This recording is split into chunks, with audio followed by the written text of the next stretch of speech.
اس کے علاوہ دوسری چیز انسان کا اس کے بعد جو دوسرے نمبر پر انسان کے لئے سب سے بڑی آزمائش ہے انسان کا مال ہے۔ معاشرے کی بیسیوں برائیاں، بیسیوں جرم آپ کو اس بنیاد پر نظر آئیں گے کہ دنیا، دولت، مال، ملکت۔ ابراہیم علیہ السلام کی سیرت میں دیکھیں کہ یہ چیز بھی نہیں ہے، اس قدر اس چیز سے دور ہیں کہ دنیا نامی چیز سے کٹھے ہی نہیں کی۔ اگر اس کا اندازہ لگانا ہے تو اس بات سے اندازہ لگائیں۔ حدیث کی کتاب مسند احمد کے اندر حدیث عبداللہ بن عباس کی سیریز ہے، نبی کریم علیہ السلام ارشاد فرماتے ہیں کہ ابراہیم علیہ السلام جب اپنے بچے اسماعیل کو ذبح کرنے کے لیے لے کر آئے تھے، جب ذبح کرنے کے لیے لٹایا تھا، ایک ہی اس بچے کے پاس ایک ہی کپڑوں کا جوڑا تھا۔ حدیث میں آتا ہے جو اس کے جسم پر پہنا ہوا تھا۔ جب ابراہیم علیہ السلام نے اسماعیل علیہ السلام کو لٹایا کہ اس بچے کو ذبح کرنا ہے، بچے سے پوچھا، باتیں ہوئی، ٹھیک ہے میں ذبح ہونے کے لیے تیار ہوں۔ والد اپنی اولاد کو ذبح کرتا ہے اللہ کی خوشنودگی کے لیے، کتنے عظیم جذبے ہیں۔ جب ذبح کرنے لگے تو حدیث میں آتا ہے کہ اسماعیل علیہ السلام جب زمین پر لیٹے، اب بات یاد آئی، یا آبتی لیس لی صوبن تکفننی فی، ننھے سے معصوم سے بچے نے جواب دیا، بچہ معصوم سا تو تھا لیکن ایسے عظیم والدین کے گھر میں پرورش ہوئی تھی کہ بڑوں سے بڑی سوچ رکھنے والا۔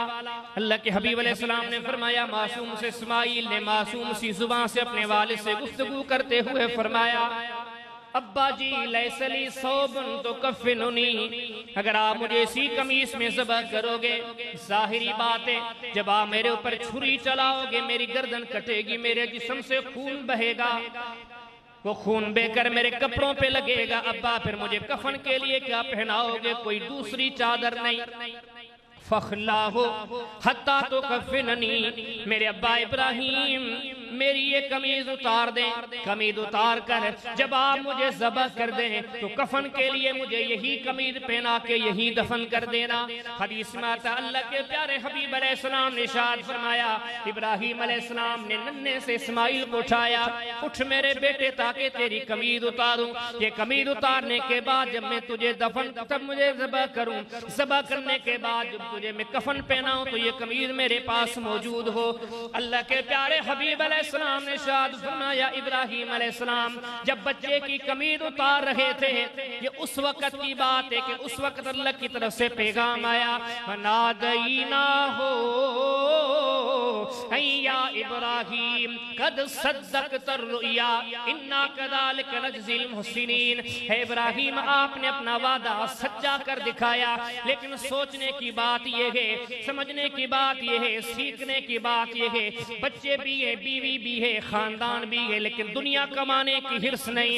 اللہ کے قرآن نے، محمد کریم علیہ السلام کے فرمان نے یہ نقشہ بیان فرمایا، اللہ والے لوگ کبھی دنیا کی ہوس میں پڑھ کے اپنے رب کو نہیں بلاتے۔ فرمایا انما اموالکم و اولادکم فتنہ، سب سے بڑا فتنہ تمہارے لیے تمہارا مال ہے۔ کہیں اللہ کا قرآن فرماتا ہے، فرمایا یا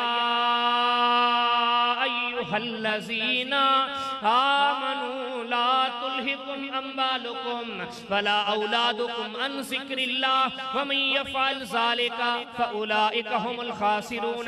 اللہ پاک نے فرمایا ایمان والو سنو، ایسی نہ ہو کہ تمہارے مال تمہیں اللہ کے ذکر سے غافل کر لیں، اللہ کی رضا سے غافل کر لیں، اس مال کمانے کے چکر میں جھوٹ سے، دھوکے سے، فرار سے، رشوت سے، حرام سے کام لے کے اپنے اللہ کو بھول جاؤ، اس کی رضا کو بھول جاؤ۔ فرمایا جس نے ایسے کیا فَأُولَئِكَ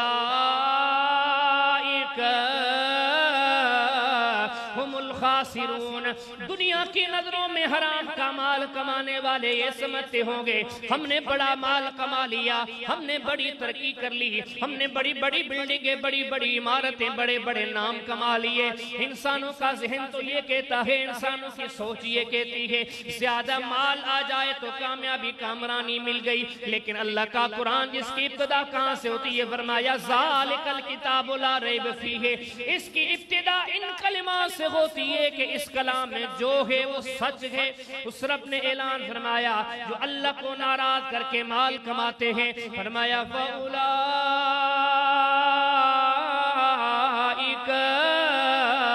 هُمُ الْخَاسِرُونَ۔ اللہ پاک فرماتے ہیں میں سچا رب سچے قرآن میں اعلان کرتا ہوں جو مال کما ہے رب کو ناراض کر کے یہ کبھی فائدہ نہیں پا سکتا۔ فرمایا ابراہیم علیہ السلام کی سیرت طیبہ میں دوسرا سبق آپ کو یہ ملے گا، اس مرد مجاہد نے مال کو اللہ سے پیارا نہیں کیا۔ دوسری اہم چیز تمہاری زندگی کی یہ آزمائش کے تم ہرے بھرے مال کے ماحول دے کے ہوس میں پڑ کے حلال و حرام کے سارے معاملات قیاس کر کے یہ سمجھتے ہو یہ آ گیا تب بھی کامیاب، یہ آ گیا تب بھی کامیاب۔ اگر یہ کامیابی ہوتی قرآن نہ کہتا ہم الخاسرون۔ اور فرمایا کامیاب یہ ہیں کہ دل جن کے ذہن ہوس سے پاک ہے۔ بچے کو ذبح کرتے ہیں لیکن کفن کی چادر تک میسر نہیں۔ ان باتوں پہ عمل کرنے دین یہ نہیں کہتا مال مت کماؤ۔ رب العالمین فرماتے ہیں مال کماؤ لیکن میری رضا کے مطابق، میرے حکموں کے مطابق، جہاں اجازت ملتی ہے وہاں کماؤ، حلال سے کماؤ، خرچ کرنے میں محتاط رہو، جیسے میری رضا ہو ویسے خرچ کرو۔ محمد کریم علیہ السلام کے اصحاب نے ان آیات سے، ان احادیث سے ابراہیم علیہ السلام جیسے مرد جلیل کی سیرت سے جو سبق سیکھے تھے، آپ حیران رہ جائیں گے کہ ان کی زندگیاں کیا تھی۔ امام ابن عساکر کی بہت بڑی کتاب ہے تاریخ ابن عساکر، جسے تاریخ دمشق بھی کہتے ہیں، 80 جلدوں پر گئی۔ امت مسلمہ کے ان تصانیف میں شامل ہے بڑی ضخیم ہے، 80 جلدوں پر۔ اور میں ایک بات بیان کرتے ہیں کہ سیدنا ابو عبیدہ بن جراح رضی اللہ تعالیٰ عنہ کے حالات زندگی، وہاں پر ایک بڑی نصیحت آمیز روایت لائے۔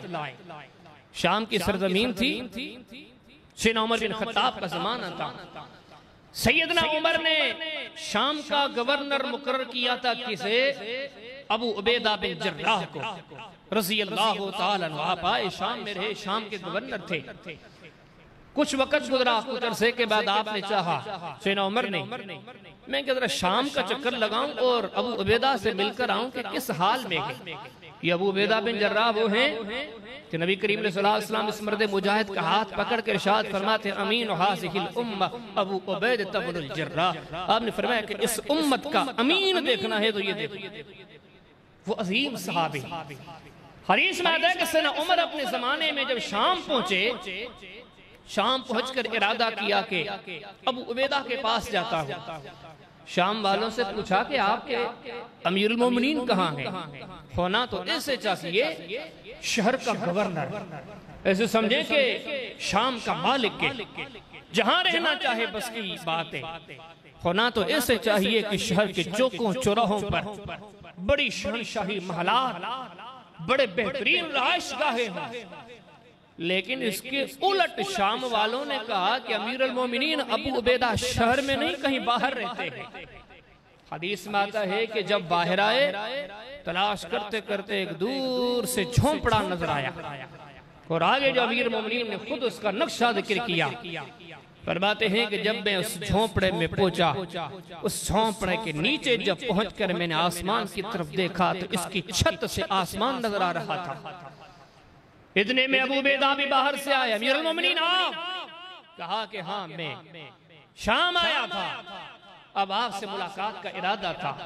امیر المومنین بیٹھئے۔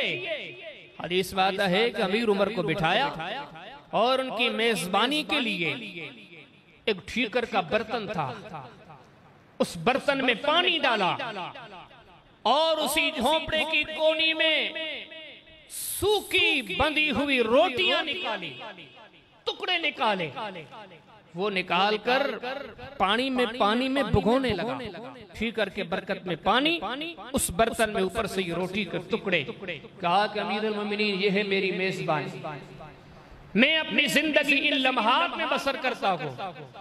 کہیں قوم کا سرمایہ خرچ ہو جائے اور زندگی نفسانی خواہشات میں گزر جائے، میں نے اپنی زندگی کو اللہ کے حوالے کر دیا کہ میں نفسانی خواہشات کا تابعدار نہیں، میں خود بھی گزارا ان روٹی کے ٹکڑوں پر کرتا ہوں۔